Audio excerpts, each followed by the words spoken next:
welcome to Multi Education Corner. We are here again with the chapter Minerals and Energy Resources. So student, last lectures में हमने जो discuss किया था अपना chapter, वो हमने व्हाट इज मिनरल्स डिस्कस किया था and mode of occurrence of mineral discuss किया था, और आफ्टर दिस हमने क्लासिफिकेशन ऑफ मिनरल्स को डिस्कस कर लिया था। क्लासिफिकेशंस में भी हमने metallic minerals and non metallic minerals को डिस्कस कर लिया था। आफ्टर दैट हमने मिनरल्स कंजर्वेशन की भी बात की थी, ferrous and non ferrous, and after that precious mineral के बारे में भी हमने डीपली डिस्कस कर लिया था।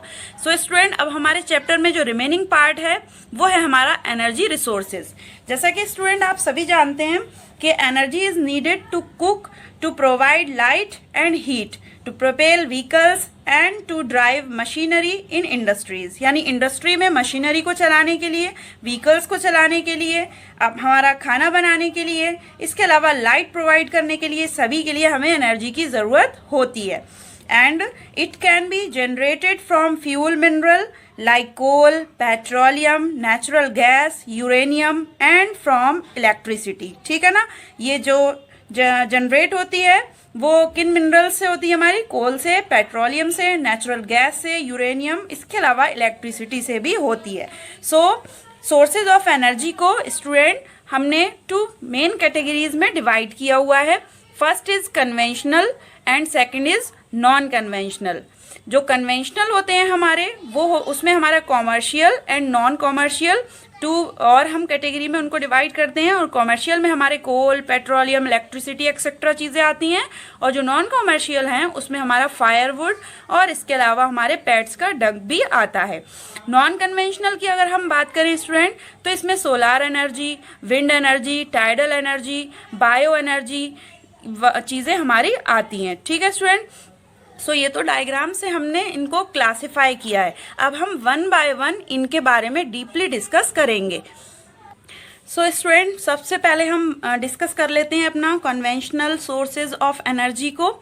सो ये जो हमारे सोर्स होते हैं ये वो होते हैं जिनको हम वेरी लॉन्ग टाइम से यूज़ कर रहे होते हैं, यानी these sources are being used for a long time and are used commonly today. और आज की डेट में अगर हम देखें तो ये वेरी कॉमन है। ओके स्टूडेंट, और इसके एग्जाम्पल्स में अगर हम देखें तो कोल, पेट्रोलियम, नेचुरल गैस एक्सेट्रा ये हमारे एकदम कॉमन हो चुके हैं। बहुत लॉन्ग पीरियड से हम इनको यूज़ कर रहे हैं और हम बहुत ही लार्ज स्केल में इनका यूज़ भी कर रहे हैं। तो ये थ्री तो इसमें मेन है। तो सबसे पहले हम इसमें कोल जो हमने डिस्कस किया है एग्जाम्पल्स में, उसके बारे में डिस्कस कर लेते हैं। तो student, coal present in large quantities in India. हमने कोल के बारे में 9th क्लास में भी डिस्कस किया था। तो ये बहुत ही ज़्यादा क्वांटिटी में इंडिया में पाया जाता है, और इसका जो यूज़ है वो पावर जनरेशन और डोमेस्टिक नीड्स दोनों के लिए ही किया जाता है। टाइप्स ऑफ कोल की अगर हम स्टूडेंट बात करें तो देयर आर 4 टाइप्स ऑफ कोल।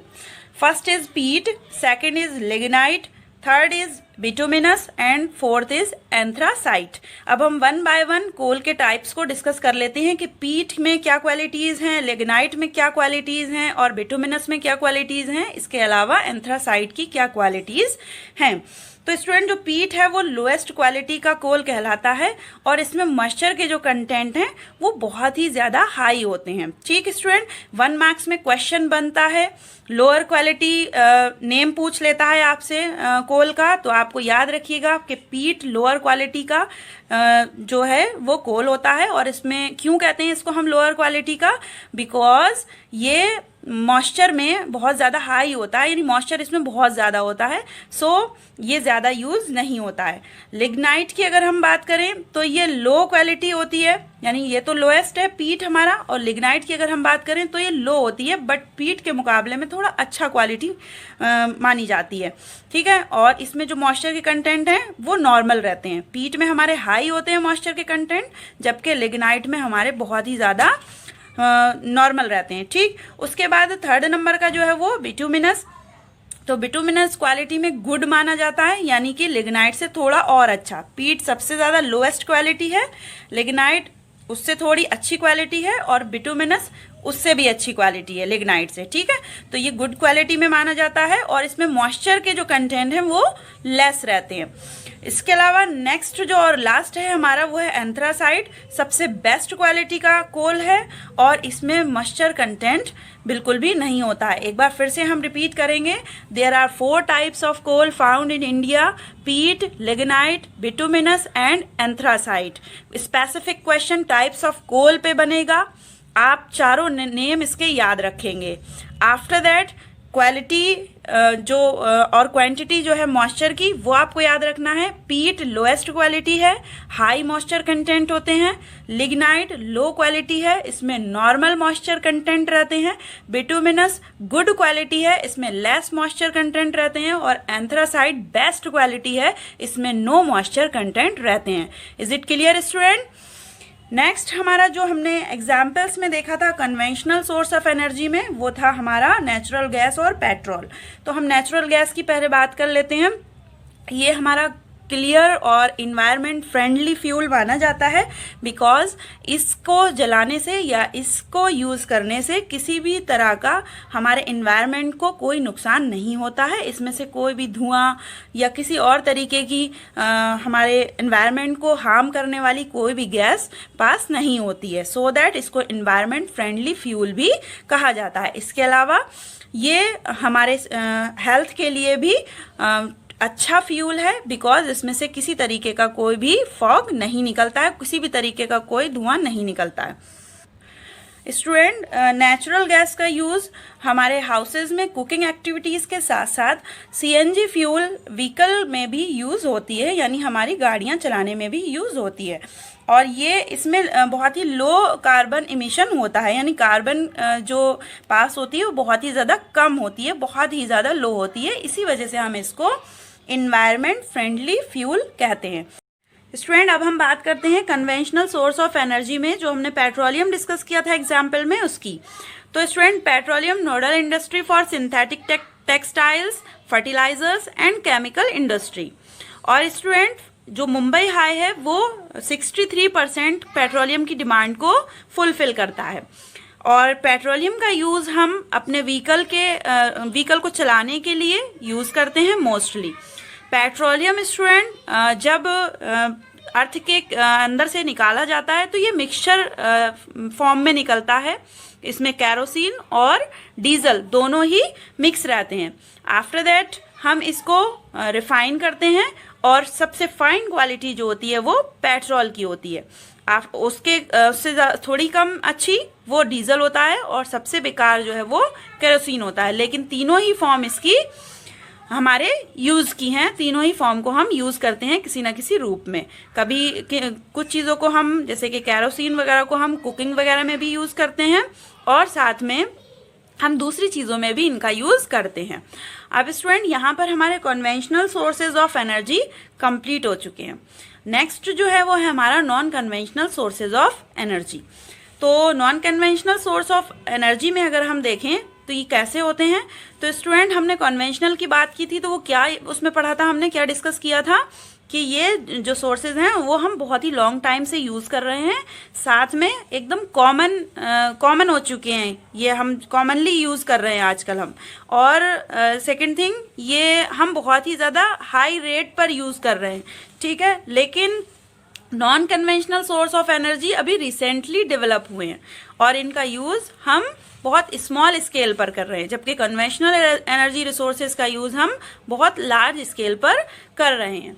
तो रिसेंटली जो डेवलप हुए हैं वो कौन कौन से हैं, नॉन कन्वेंशनल में कौन कौन से आते हैं, तो सबसे पहले हम बात कर लेते हैं न्यूक्लियर एनर्जी की। तो student, nuclear energy obtain bye altering and structure of atoms, सभी को मालूम है एटम के बारे में। और जनरली इसका uranium and thorium is used, यानी यूरेनियम और थोरियम का यूज इसमें किया जाता है, और mostly found in Jharkhand and Rajasthan. तो न्यूक्लियर एनर्जी कहाँ पर है? ज़्यादातर राजस्थान में और झारखंड में यूरेनियम और थोरियम का यूज होता है जनरली, और obtain bye altering the structure of atom. Next है स्टूडेंट हमारा सोलार एनर्जी।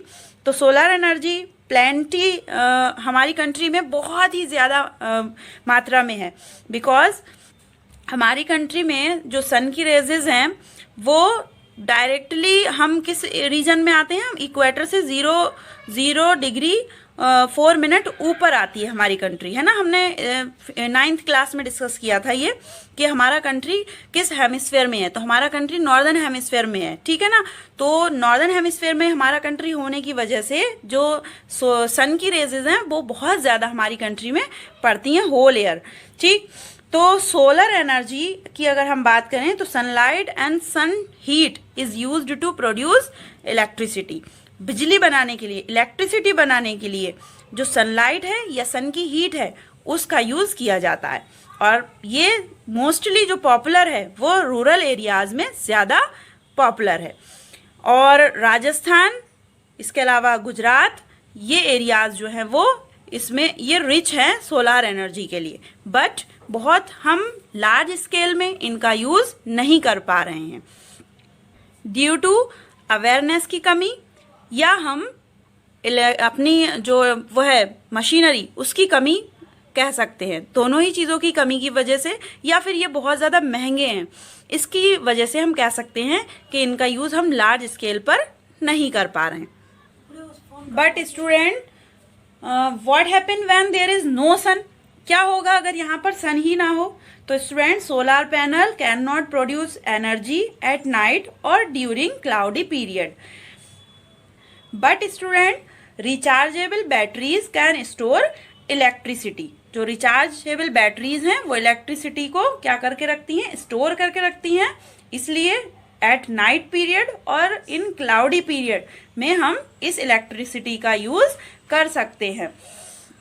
स्टूडेंट, नेक्स्ट हमारा नॉन कन्वेंशनल एनर्जी में है विंड एनर्जी। तो स्टूडेंट, विंड एनर्जी की अगर हम बात करें तो wind is a renewable source of energy because it will continuously be produce as long as the sun shine on the अर्थ।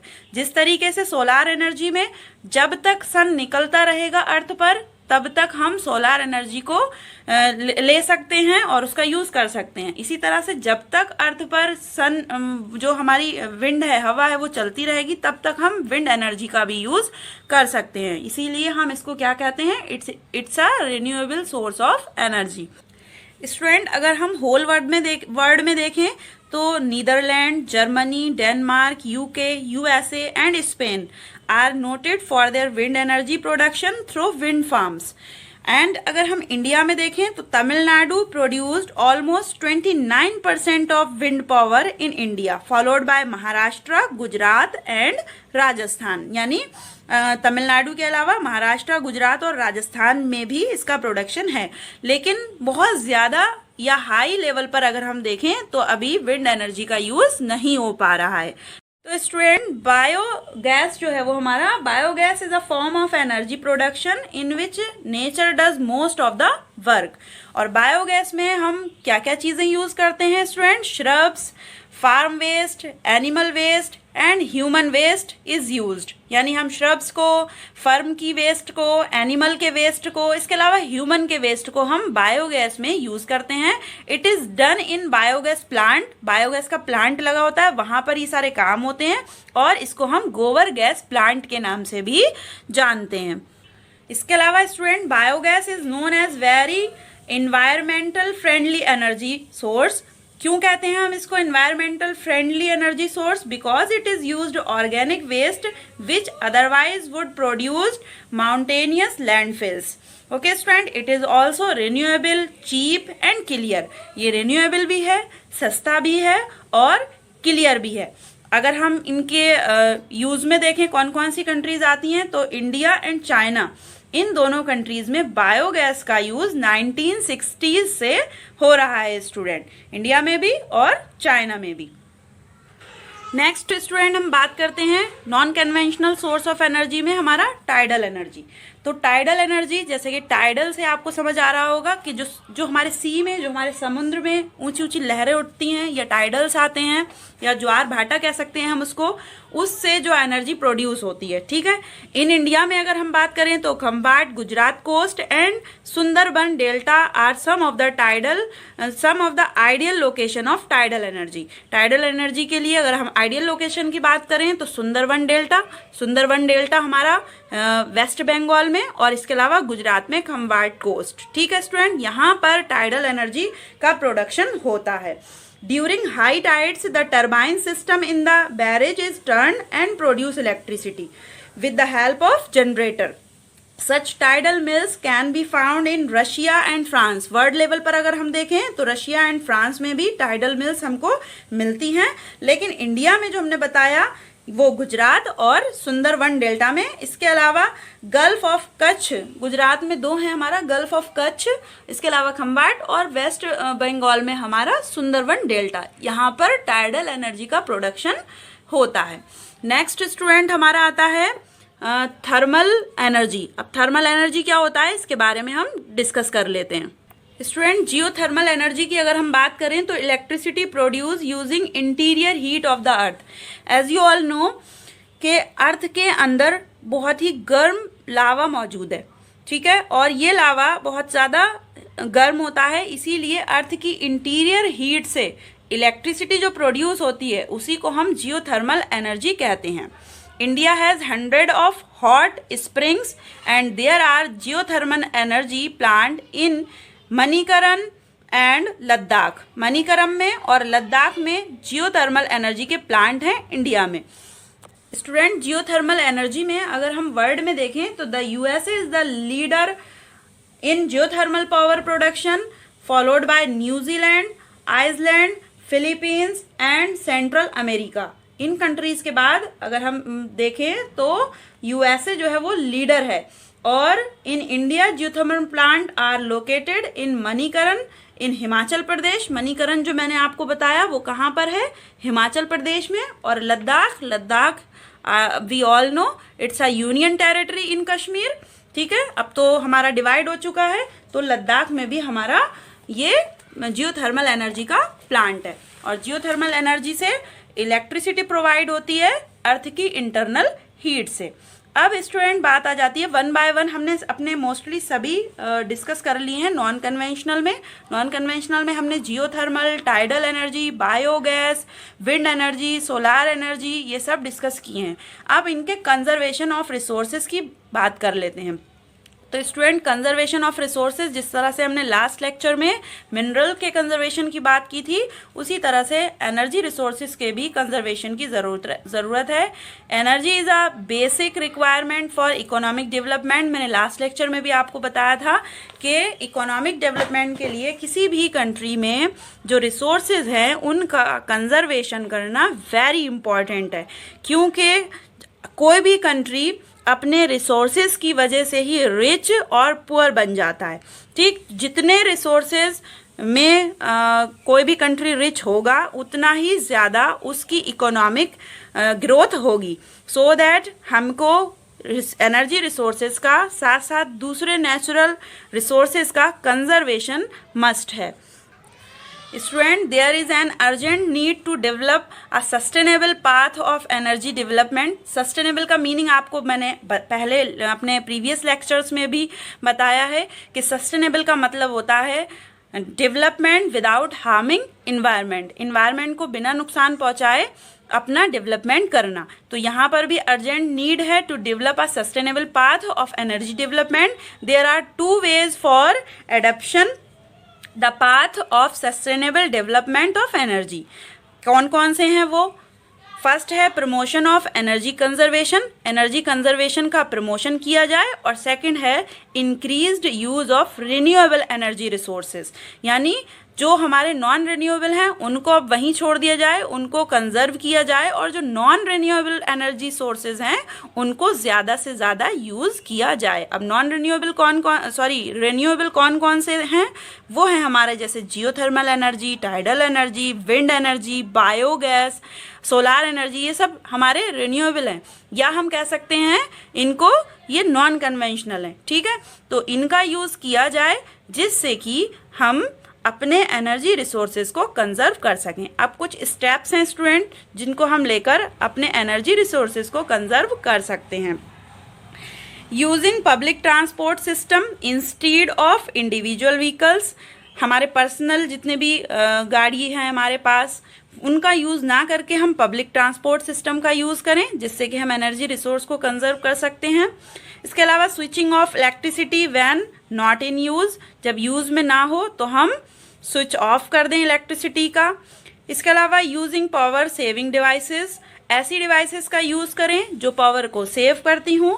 और इसके अलावा using non conventional source of energy, जो अभी भी हमने डिस्कस किया है, या तो हम उसे नॉन कन्वेंशनल करें या फिर हम रिन्यूएबल भी कह सकते हैं। तो ठीक है स्टूडेंट, तो ऐसे स्टेप्स हम ले सकते हैं जिससे कि हम अपने एनर्जी रिसोर्सेज को कंजर्व कर सकते हैं और अपने कंट्री को के डेवलपमेंट में अपना योगदान दे सकते हैं। सो स्टूडेंट, यहाँ पर हमने अपना full chapter minerals and energy resources complete कर लिया है। ईच एंड एवरी पॉइंट को हमने डीपली डिस्कस किया है। आई होप आपको ऑल पॉइंट्स अच्छे से क्लियर हो गए होंगे। If you have any doubt then comment me on the comment section, like this video, share video, and if you are new on my channel then subscribe it. So student, thank you so much for watching all videos.